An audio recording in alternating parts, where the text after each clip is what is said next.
Hey everyone, and welcome to another Marks and Crafts review. Today I'm going to be looking at the Grandista Jolyne Cujoh from JoJo Part 6, Stone Ocean. Now, I'm a pretty big JoJo fan, although I don't really collect the figures that much because I've always heard little horror stories about the quality of the figurines, how they never really capture the faces and things like that, and they're always pretty expensive. Some of them are sort of like Figmas. They're called super action statues or something like that.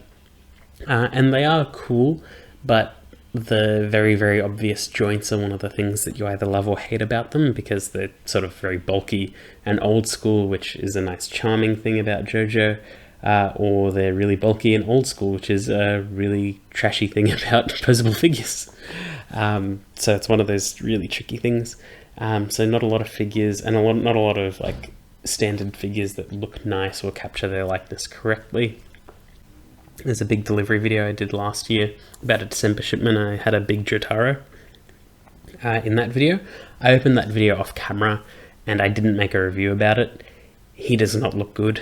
The statue itself is pretty cool and things like that. It's a little smaller than I would have liked, considering the box, but his face is just off. It's really bad.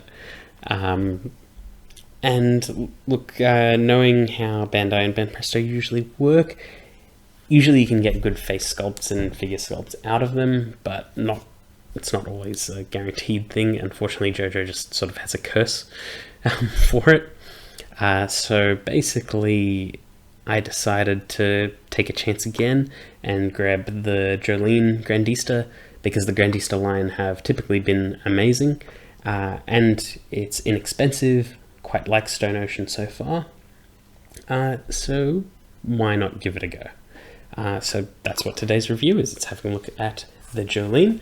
I also got it because, just in case it didn't look good, I did see someone repaint theirs in Japan and it looked amazing. So one day I might get to their level and then repaint this. But anyway, let's look inside the box. So here's Jolyne right outside of the box.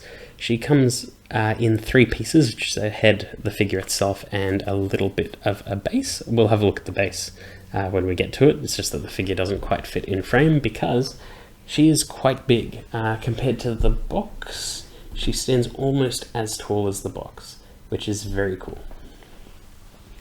But anyway, as you can probably see already, the pose is fantastic.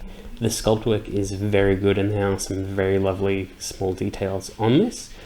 From a distance you can see her face is looking pretty good, and what blew my mind is that up close her face is also good. The nice little accent of the lipstick, the detail of her eyes, her eyebrows. She looks like Jolyne. It's a much calmer Jolyne, but she looks like who she's meant to, which is great. The colours are quite dark or washed out on this figure. It's sort of hard to describe. Like, the yellow feels washed out, the greens are very dark. I wouldn't mind some brighter colours and things like that, which is why it would be nice to paint it at some point. There are some minor paint errors and things like that, but it's just pretty standard prize figure stuff. One thing that is quite annoying though are all the massive seam lines. So you can see there's this big one where her body touches her shoulder. It's separate pieces, so you can see just like how big they are. There it is on the other arm. Seam line on her head is fine, just because it's all color separated anyway. There's a mold line on her hand where it's like just along her finger here. It's like the light's reflecting off it really weirdly. Yeah, there's tiny little paint errors all over and things like that, but the mold lines are pretty bad just because so much of the figure is bare skin, so it's quite noticeable. She isn't really like textured all that much. You can see the skin is very glossy, and her hair is also very glossy. So yeah, I can see that she'd require a bit of retexturing and painting and things like that. She would be a bit difficult to repaint just because of the little details like her tattoo and her birthmark, but if you knew what you're doing, it's not too hard to replicate it. The face itself might be quite hard to replicate because the eyes and detail in there are quite nice. Even under her hair, it's nice little sculpted in detail, which is quite nice.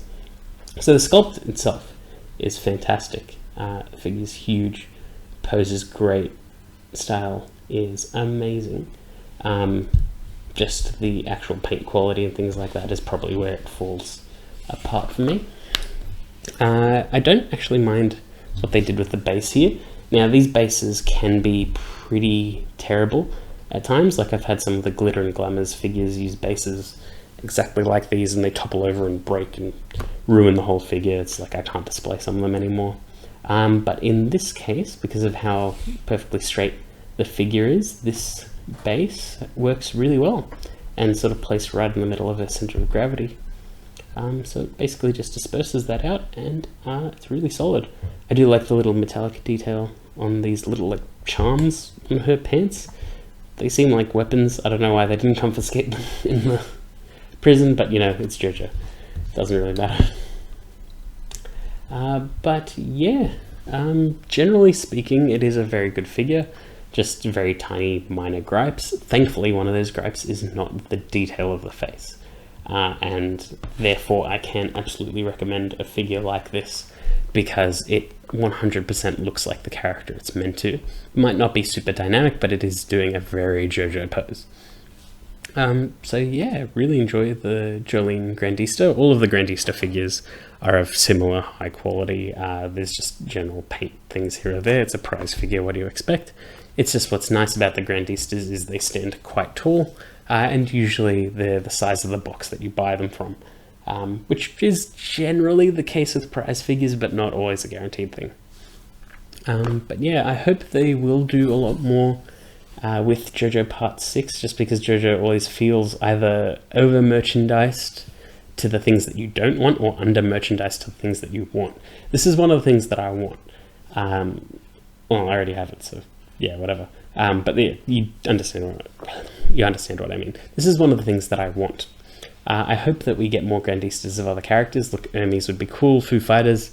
I need to see more of them in action. Weather Report would be funny, look great as a figure, and things like that. So I wouldn't mind seeing where we can go with the Grandistas, but knowing how Grandista is currently, it's pretty unlikely we'll see more. I mean, the only other JoJo Grandistas we've had in the past was Josuke and Dio. I think we might have gotten a Rohan before, but it's such a weird spread of which characters get what. Hopefully we get some standard prize figures, because at least Part 5 got a lot of standard prize figures. But I digress. This is a good figure, great way to start out a new franchise, and by itself it can stand perfectly fine.